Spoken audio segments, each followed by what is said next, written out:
Hey guys, there's been a lot of updates to the David Dobrik situation, so I wanted to do a quick update before the podcast starts on what's been going on as of Monday, March 21st. So, we filmed this podcast on Saturday, March 20th, and the next day a lot of information came out that's just not covered, so let me try to catch you up the best I can with what happened.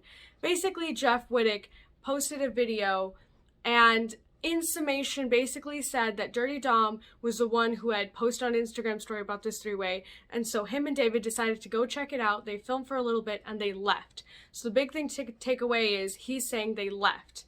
And then Jeff Wittek went on to the Frenemies podcast with Ethan Klein and Trisha Paytas, and they grilled him so hard that it poked a lot of holes in his story. The biggest thing is there's a piece of incriminating evidence, a photograph taken at the end of the night in the parking lot that shows both David and Jeff and two of the girls holding up a girl because she's so drunk that she can't stand. And they're in the parking lot supposedly saying goodbye. So this photo means that they were definitely there at the end of the night. So it's unclear if they left and then came back or if they were there the entire time. Jeff doesn't seem to recollect exactly what happened and couldn't give a clear story on whether or not they had left or not. So Emily and I have been talking about this over the phone and discussing it, and clearly she's not here to record with me. So let me just kind of sum up what we think might have happened.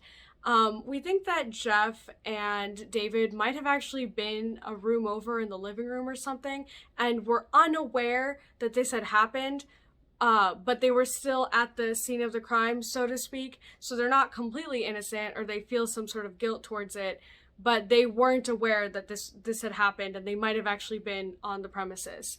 It also came out that a year after this happened, the girl texted David Dobrik to tell him all the things that Dirty Dom did, and that was supposedly the reason he cut Dirty Dom from the vlog squad, is that he's known about this for a long time now because he got the text that this happened, and that's what caused him to disconnect with it.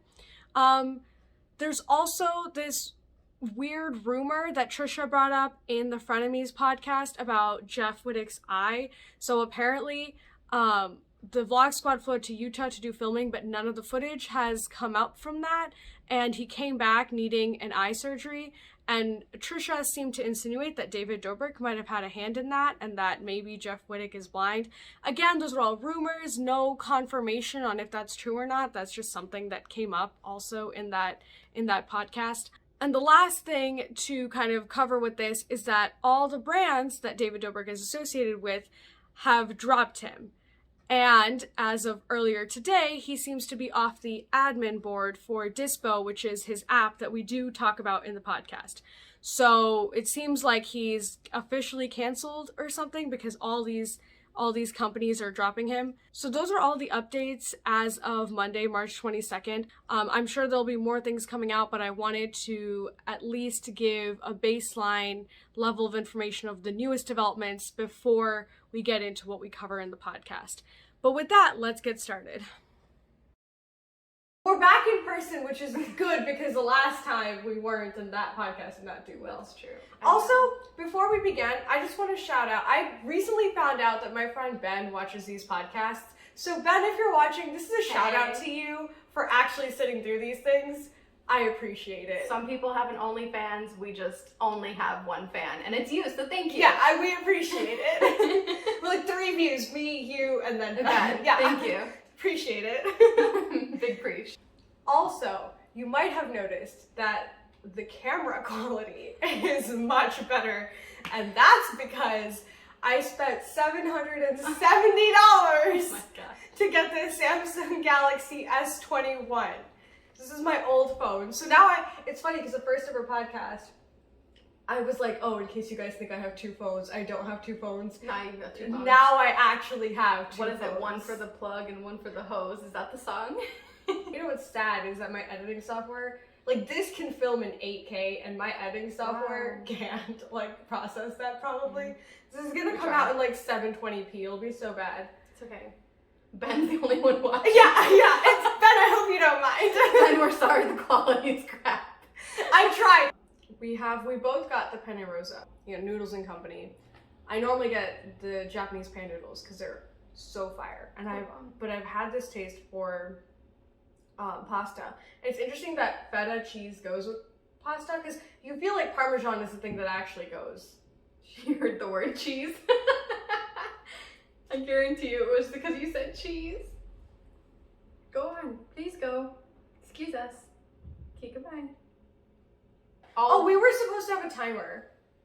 We suck. Also, update in case anybody was wondering, Pillow Cube has yet to reach out to us. Yes. I feel like, okay, you know how on TikTok it's like day 1 of me doing this dance until it goes viral?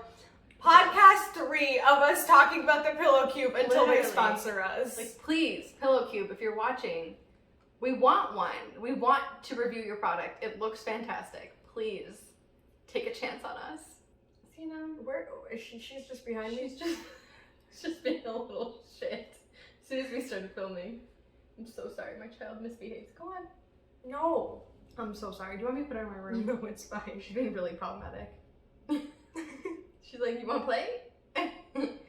There we go. I think I annoyed her enough. We should talk about our headline topic in case anyone clicked on the video because they read the name David Dobrik. We should talk about David Dobrik. So, okay, so there's so much going on. I'm sure everyone's heard about this David Dobrik situation. I want to get your opinion on it because you used to be a fan of David Dobrik, or maybe you still are, I don't know. But like, I remember when I met you, you were like, oh, I really like David Dobrik. You were, I think, subscribed or you watched his videos. So how does it feel, or like, what's it like to be on that train? Like, I wonder what his fans are, what's happening in like the people who actually did like him. I will say that I wasn't really a fan girl of David Dobrik's. Like, I wouldn't have said I was a fan. I was just a regular watcher, and I would watch every video that he put out. But I've never been a David Dobrik stan necessarily. Like, I've never bought merch, nothing like that. But I've always liked him and everything, and I've always enjoyed the vlog squad, especially when H3H3 was in it and like people that I knew outside of David. And so that's kind of why I started watching it. But since the Insider article has come out about him and all of these allegations and all these essays and everything, it's totally crazy. First of all, he never once apologized, and secondly, that he no longer associates with those people. So as a quick aside, in case you don't know, I'm sure everyone's heard it, but in case you don't know what the situation was, there was an entire article, which I'll link in the description, where basically this girl said she was by Dirty Dom and like a few other members of the Vlog Squad.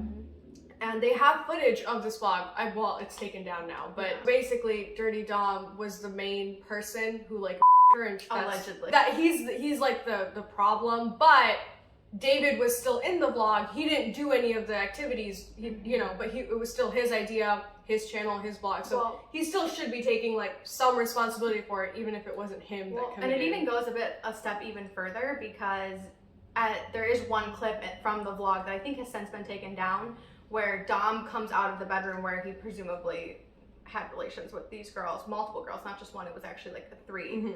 And he comes out and it's for the vlog and he looks at David and he goes, "Thank you, David." And so everybody thinks that David kind of set this up, like maybe he DM'd the girls and got them to come over, or that he was like somehow the mastermind behind the whole thing. And that's why Dom looks up and says, "Thank you, David," and then they kind of laugh about it. I didn't know about this clip. Yeah, so it's almost a step further where it seems like David actually coordinated all of these things. And so he actually has like a guilty conscience, or he should have a guilty conscience in it because he participated instead of it wasn't just filming. Not that that's okay either, but he definitely actually has like unclean hands in the whole process. Yeah, it's crazy. And I will say also the article is behind a paywall. It's an excellent article. It's written very well. If you don't want to pay to read it and you're interested in it, Ethan Klein actually showed it on the last podcast from H3 podcast, and because it's considered under fair use law, so you can go and watch that and watch it on his podcast. I'll link that in the description as well. Yeah, so you can at least figure out what it's about. It's really well researched. They have receipts for everything. It seems like... Is it still behind a paywall? I thought they initially released it behind a paywall, but now they don't have that. I'm not sure, but I know that it was, because Insider needs to make their money. Salem, you need to not be near the tripod, honey. So anyways, I would say as a former David Dobrik fan, I will say that, former, it is disheartening. It is hard to see, especially you know, I know that he's from the Chicagoland area, and a lot of the people in the vlog squad are as well. His assistant comes from here, and so it's like, you know, I always felt kind of connected to them because I actually know people that know David and like know their whole group. And it is really disheartening to see this happen, and it's also really hard to see him not take accountability for something that he did. Even if he doesn't feel guilty about it, I still think he should take accountability because so many people clearly see how it was inappropriate and wrong, and you know, the victims have come forward and they also think it was wrong and that they were violated, and you can't victim shame or deny their experience. And if that's their perspective, then I think David needs to truly apologize, because a video titled "Let's Talk" that's 2 minutes long and blames someone else is not an apology. And you could tell it was very much written by his attorneys or by somebody in PR. He never once truly apologized, and so he's never actually taking accountability for what he did. And I think that's truly intentional. And he also has wagered, you know, a lawsuit against Trisha Paytas, and other people have been speaking out about this. Oh wait, he put a lawsuit against them? He hasn't yet, but his attorneys wrote like a cease and desist to Trisha Paytas. Really? Because they claim that she's been making defamatory statements, which, like in California, the burden of proof for a defamation suit is super high, because you can talk about celebrities in any way you want because they're celebrities, and that's what most people are in these defamation suits in California. So it's very hard to win one of those cases. And on top of that, it's not defamation if you're telling your truth. Right. And for Trisha, she was actually there when the vlog was filmed that night. Right. She left before the girls claimed that they were violated, but she was there at the beginning. So her recounting her story is not defamation if it's truly what happened and occurred. So yeah, I just think it's crazy that he's not taking accountability, and I'm not sure that I'll ever be able to stand David Dobrik again, even in a casual way. It feels gross and like kind of dirty and wrong to even go back and watch the old vlogs or even follow them on Instagram. Yeah, I think it's one of those things that it truly changes how you view someone. So you can never, like, once you know this, it's like, it's difficult to go back, especially if they have not taken accountability and they have not said anything to really redeem themselves. It's difficult, like, to look at someone. I mean, I never really followed him. His content just wasn't my style. But, like, you know, I would see, I know he did a lot of Instagram giveaways and stuff, so I would, you know, people, I follow people on Instagram who would repost his, like, Instagram post on their story to try to, like, win the thing, and so clearly they were, like, you know, aware and, like, fans of him. I don't know, it's like, I don't think I can just see him, you know, like that anymore. Yeah, and it's really interesting to see because he recently released his app called Dispo. Oh, so it's out now? It is out. Yeah, it is out. I think it's invitation only. You have to get an invite from somebody to actually do you want to maybe explain what that is? Because I don't think a lot of people know what this app is. So I think it was last year, maybe it was 2 years ago. Who knows? 2020 was such a blur. We don't talk about that year. But David Dobrik and the Vlog Squad got really into buying disposable cameras and taking pictures of each other when they were out and like goofing around and hanging out with friends. And he really reminisced in the idea of like a vintage photo, or a photo that you have to go and have developed, or a photo that comes out kind of grainy. It looks like, you know, it kind of sets the scene. Like when you look back on those photos, it's more nostalgic because of the way they look. It's also like just an aesthetic now. Totally. Yeah. And so he and his friends really liked that. And for a while, disposable cameras actually became trendy and people were going out and buying them and getting them developed. But it's kind of hard to get photos developed because nobody goes out and buys disposable cameras anymore. So anyway, so he had this like genius idea to, and I say that like genius idea, to get an app called Dispo that essentially does the same thing as a disposable camera, but in an Instagram style kind of social media way. And so what it does, from what I've heard, I have not actually seen it myself, is you take a photo and then it takes a certain amount of time to develop, and you don't actually get the photo in your like library or in your feed or anything like that until later, like a day later. And it's supposed to come out like a disposable camera would have taken the picture. So, you know, the idea is kind of cool, but is it going to take off and be the next social media network? Absolutely not, especially... So part of the app is the photo, right? Where like it develops the photo, and then the second part of it is once you have the photo, you can either post it to Instagram or you can post it to the Dispo. Oh, you can post it to Instagram too? Well, I don't know. Or can you only post it to the Dispo? I'm not sure. I'm not sure. I know that there is a posting aspect to it. There is a social media part of the app. Yeah, he's advertising it as like the next social media. Okay, so it's like Instagram, but instead of you just choosing whatever pictures you want to post on Instagram, you have to take a photo through the app that will take some time to develop, and then you have to post, then you can post it on the app itself in the similar social media feed that Instagram would provide. At least that's how it's been described to me. Okay. I don't know. I don't have an invite, so I'm not on it, and I wouldn't want one anyways. But, well, anyways, I say all this to say that I think David Dobrik's always been very careful about what he says about things that people claim are wrong about what he's done. But in light of this launch for this app, he's been very reserved in talking about these allegations and everything going on. And I think that's very intentional on the part of his PR team and his attorneys. And we know his attorneys are involved because they've been sending cease and desist to people. And so, which is really nothing if we're talking in legal terms. A cease and desist is just like a slap on the wrist. Oh, really? Yeah. And so, you know, and so I think it's interesting to see what will come of this. David Dobrik has some pretty notable sponsorships and things like that.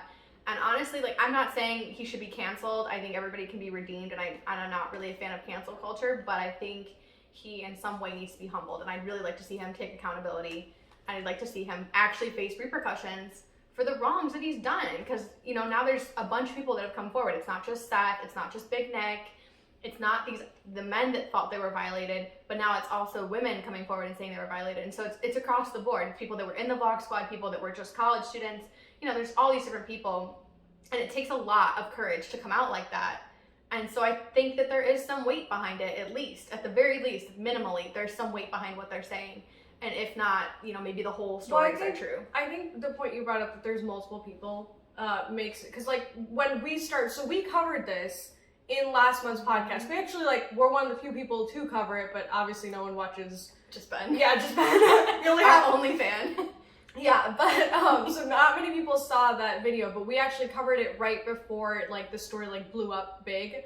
And when we covered it last time, you talked about specifically what happened with Seth, which was he used to be a member of the Vlog Squad, and he had allegations of sexual assault and stuff like that. But since then, right, so that came out, and that was kind of the first thing. Since then, there have been allegations from other people, and you're right, it's all across the board. Some were in, some were out, but you can't, it's not just one person anymore. Right. Not that obviously I think one person's voice should be enough, you know? He should have taken it seriously from the moment it happened. It does not need to it shouldn't get to the point where it has to blow up for him to address it, you know? I think that's wrong. But say you are about to wait until it blows up, now it's multiple people. So it's not just it's not oh, it happened during the time of Seth and then, you know, they fixed themselves. It seems to be a reoccurring problem throughout the years, throughout the different videos. So it's an institutional problem with however he runs his channel now. Absolutely, yeah. It's not a one-off thing. And that's where it's difficult. I agree that, you know, cancel culture can get too much, but it's it's not it happened once and you learned from your mistake. It happened multiple times. You didn't learn from your mistake. You didn't address it. And I'm not saying he needs to be canceled, but you're right. He needs to be held accountable. And then if he doesn't get better, I think there should be some time to give someone to become a better person. But after some time, it's very clear that they're not going to become a better person, or if they're not going to be, you know, I think this is a beginning step for David to address it. But if he doesn't in the months to come, if he does not fully, properly address it and does not become better for it, clearly there's no growth happening, and it's not really worth following him. Or we'll see where it goes. I'm honestly really hoping that those girls feel empowered and have the courage to actually file criminal charges against Dirty Dom for the things that have happened, and maybe even David. So they didn't do that. It was just the interview. Not that I know of. It might be happening behind the scenes, and because they're a protected group, we might not know about it.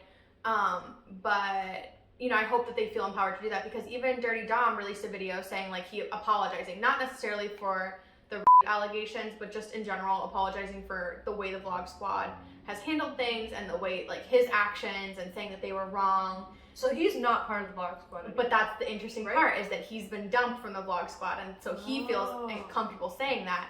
But Scotty Sire, who's still a bit more a part of the Vlog Squad, I would say, released a video that very much could have just been David saying, you know, we're not sorry, and here's the receipts of why we don't think we violated any consent. I think the Scotty Sire video that came out, I think that was David addressing it, but David didn't want to be in front of the camera. Absolutely. So he just chose another member of the Yeah, he was. He was like, basically, this was what David wanted to say, but if he got in front of the camera, his face is too, like, it's too much for it to come from him. So he just, like, was like, okay, one of you other members, you make this video instead, so it's not my face in front of it. I will say, what else is I find super shady is that David Dobrik has 3 different channels. He has the main Vlog Squad channel, he has a separate channel just for him, and then he has one for views, which is brand new. It's the video version of their podcast, which used to always be in an audio format only. And they just recently, like a couple weeks ago, came up with this channel and started releasing videos of the podcast. And so it has the least amount of viewers, the least amount of subs, because it's so brand new and it's for their podcast, not the vlogs. And like, you know, it's an up and coming channel, but it's not there yet. And he specifically chose to post the Let's Talk 2 minutes and 22-second video on that channel where he knew it would reach a lower, like a lesser audience, less people, less eyes on it. The people who watch his vlogs probably don't watch his podcast. His podcast is not as popular by any means compared to the vlogs. And if you're truly sorry, you truly want to talk about something, you would want it to reach the audience that this is actually affecting, and you would put it on your main channel. So I think it's really cowardly, and I just honestly, like, he's kind of a dirtbag. That everything that he's doing makes complete sense from a legal perspective. Like, if you were his lawyer, he is making all the moves he needs to be to stay clear of the law. It is not the morally right thing to do, you know? And it's going to hurt his, like, social image. Like, I think his PR understands that if he made a proper apology, they could maybe, like, twist it and make it better, you know? But that would be admitting guilt. Yeah, but his attorneys are like, no, you can't admit guilt.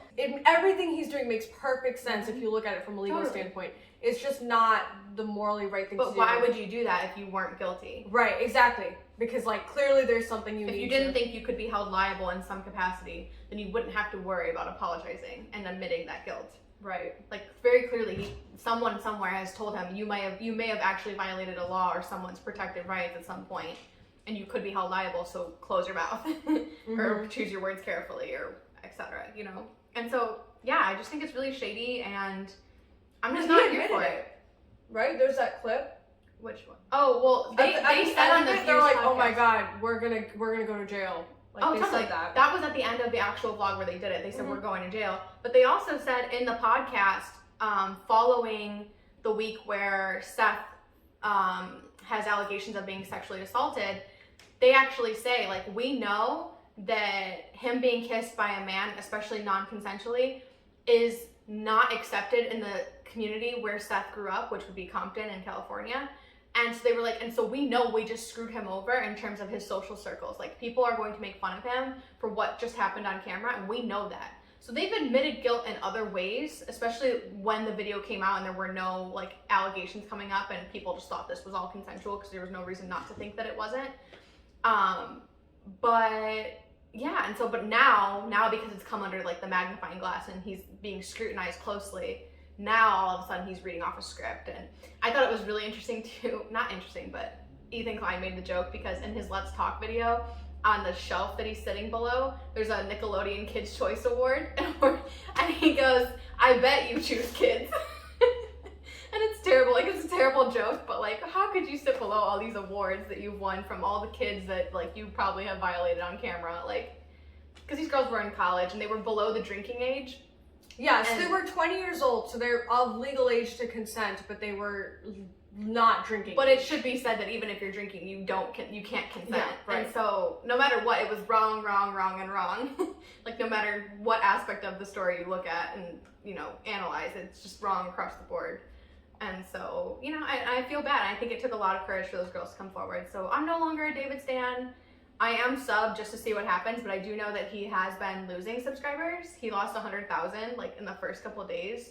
Yeah, it's just, the reason I ask is because it doesn't seem like this is something, like, it seems so obvious that there's been wrongs that have happened that I don't see how people who are subscribed to him could still, like, support him. You know what I mean? Like, you know how sometimes something's happened and then, I mean, obviously the diehard fans will find a way to excuse it. I get that. But for the most part, I think what he's done and the allegations that are coming out are so serious that it's kind of difficult for even a fan to be like, you know. Well, I think one of the things that has been pointed out is that some of David's like hardcore fans that have always loved him and were real big stans before this all happened might not even know about these allegations. Because, I mean, how many people really read Insider? You know, no shade on Insider, but if I didn't know that this article was coming out and to look for it, I never would have seen it. And because he posted on his third channel the apology video, most people are not subscribed to that channel and would not have seen it. I think the people that watch his vlogs are not the same people who read Insider. That's what I'm saying. The demographic. And they're not the same people who watch the H3 podcast where all these victims have come forward. Right. They're not the same people. So because it's different audiences, I'm not even sure how much his actual hardcore audience, the core of his audience, has actually become aware of these allegations. So there are probably 16-year-old girls still watching his videos not knowing because they're not in the circles of people that are actually talking about this. Yeah.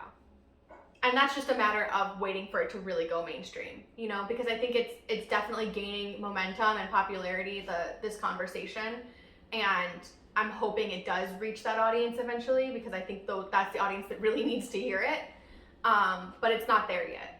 And that's I think the most concerning part about it, is that because he's chosen his apology video so wisely, it hasn't actually reached his audience.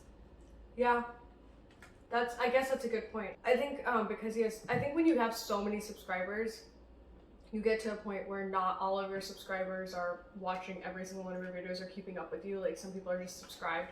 And so you're right. I think there's a good amount of people that I didn't even consider that, but you make a good point. I'm sure there's people who don't even know.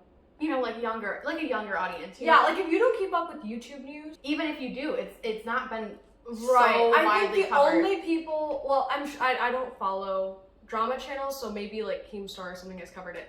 But the only people that I know have covered it that are big, and I'm sure there's smaller YouTubers. I mean, technically we're covering it, even though no one's watching it. So I'm sure there's smaller YouTubers covering it, but like the only big people are H3 and Phil. Phil made a whole video on it, Philip DeFranco.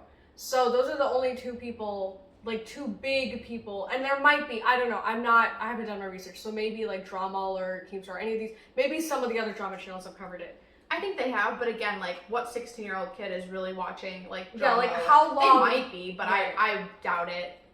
Yeah. I don't think so. Especially with, like, TikTok and, like, I just don't think that it's reaching the audience that it needs to. And you know, that's just a matter of waiting for it to happen. Because I think it will, because I don't see these allegations going anywhere. And going backwards, I see them moving forward. And, you know, maybe those girls will press charges. And maybe things will come of this to find some sort of justice.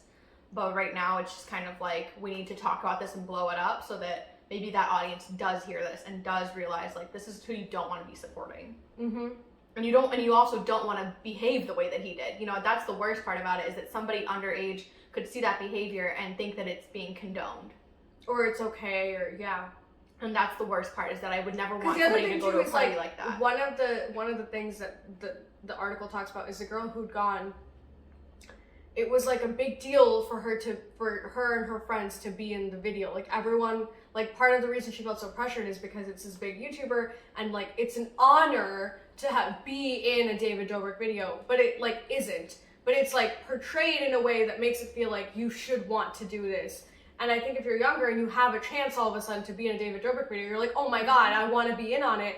But you don't know, like, it could lead to something really horrible. But also, the main girl who came forward with these allegations didn't even know who they were. Yeah. She was just brought there by her friends, and she happened to be so drunk that she was blacking out, and then he took advantage of her, allegedly. So, like, yeah, you know, it wasn't even like, not that would make it okay either if they thought that this was like an exchange of some sort, but even if, it's still wrong, and, you know, she didn't even know who they were. Right, but she said that one of the things that article covers is that as soon as she walked in, she felt pressured because she knew that she was going to be on camera, and they shoved a camera in her face right as she walked in. Yeah. Which I don't doubt. I think that's how some YouTubers are. You know, you just don't want to miss a moment, and you become kind of pushy because that's your job, and you might throw a camera in someone's face, and I know I would hate that, and I would feel pressured, and, you know, especially when you're that age and in that environment, and like, these people are cool and they're rich and they're all these things, and yeah, that's not. It could have been any one of us. Right, and I think that's like, if it needs to reach younger audiences, it's this, because I mean, I think that, like, David's probably going to move away from doing that anyway because A, COVID, but B, also to avoid stuff like this. But in general, just to kind of know. Again, it's one of those things that changes how you view a person. So it's one of those things that you really need to know about. And, you know, and it's not like people can do bad things and learn from them and whatever. It just, David has not shown that he has learned from it or grown from it. Yeah, I mean, I don't even know what else could be said. It's honestly just really disgusting. And, you know, I think if this at all interests you or like you find it kind of shocking, you know, like pass the information along to people that you know watch YouTube a lot and might have seen one of his videos trending or may have watched him. So I don't really think that those people, like I'm thinking back to people, I don't think that they know these things. I don't think they follow YouTube to this degree. You know, and these things also aren't obvious just from watching the videos. You know, for what it's worth, I watched all these videos that are now coming out to be so disturbing. And when I watched them, I thought they were funny. Right. You know, and I'm a little ashamed of that now, obviously. But also, you know, you don't expect that something's non-consensual. You expect that it's a bit and that it's for the bit and that there has been prior consent. Video. Absolutely. And like they edit it and then they publish it. Like clearly there's processes to So you assume like, hey, a decent person who does this every like a couple times a week uploads would have gotten consent before. You don't even consider it because even though you consider that they're portraying it a certain way, but you don't think that that framing is how it actually was. And then because it's YouTube, nothing like it's not real. Like you know it's not real. Right. Even if it's like it's just entertainment, you know? And that's what I always saw it as, and that's why I thought it was funny, and I totally played into it. And then now hearing these girls' stories, and Seth, and Big Nick, and all these people that feel like they were taken advantage of, you know, it's like, oh my gosh, I never considered the fact that David could have been a bad person and wasn't getting consent for these things, or didn't understand what consent was and thought he had it, but he didn't. And he also he's been portraying for years and years the good image. Like we talked about this in our last podcast. But David also isn't, like, he's not like Jake Paul and you, like, are always aware of what he does. He doesn't walk that line usually. No. And so he's never portrayed himself. He's always portrayed himself in this, like, I'm one of the good ones kind of way. So when you just kind of take that assumption into account, like, it's not like he has had something that made you think otherwise. Yeah. You know, like, innocent until proven guilty kind of. And then now it's coming out that he's really guilty. Yeah. Comment down below what your thoughts are. If you have watched his videos or know, you know, are like, were a fan, what are your thoughts now after hearing all this? You know, we're not getting to the nitty gritty of it all. I will be leaving links in the description to people who do get into the nitty gritty of it all, so you can really understand it. We're just kind of summarizing and sharing our thoughts. But share your thoughts in the comments on if, like, David is a really big person on the YouTube space. So, absolutely, you know, what are your thoughts on this? Be interesting. I don't know if anyone will comment, but like I'm throwing it out to you. Do you watch David Dobrik? What say you? The bit of this podcast is gonna be that Ben is the only, like, I feel we're picking on him. I'm sorry. No, we preach. Big in all seriousness. Yeah. I apologize that your name's gonna keep popping up. This is the one he doesn't watch. You know what? Since we're talking about consent, you should text him and make sure it's okay that we mention his name and the essence of. That's true. Not being David Dobrik over here. That's true. I'll do that on Instagram. Setting the bar higher. See? Yes. Good YouTuber. Bad YouTuber, David Dobrik. Good one, you. I'm a YouTuber, yes. I got this new phone. I moved all this stuff onto that phone. So I'm still signed into my apps. And Snapchat only lets you be logged in on one phone at a time, which sucks. So I'm gonna DM on Instagram. It's the only place I can do it. We'll find out. Yeah. If he comes back and says I can't say his name, which I did ask him because we were gonna, I'll bleep it.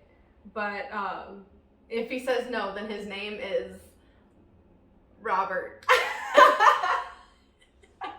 From here on out, we'll use an alien. There, I don't want to show off his thing, but I did message him. We're getting the good consent. Yeah, because consent is important. Absolutely. So thank you guys so much for watching. Like, comment, subscribe, all the stuff that everyone tells you to do, you know to do it. But I'll also tell you to do it, like I just did to do it. You know what I'm talking about? That's such I don't know if you guys watch Drew Gooden, but that's a Drew Gooden kind of bit. Like that's how he would end a video. Anyway, thanks for watching. Please comment, share your thoughts, and we'll see you in the next podcast.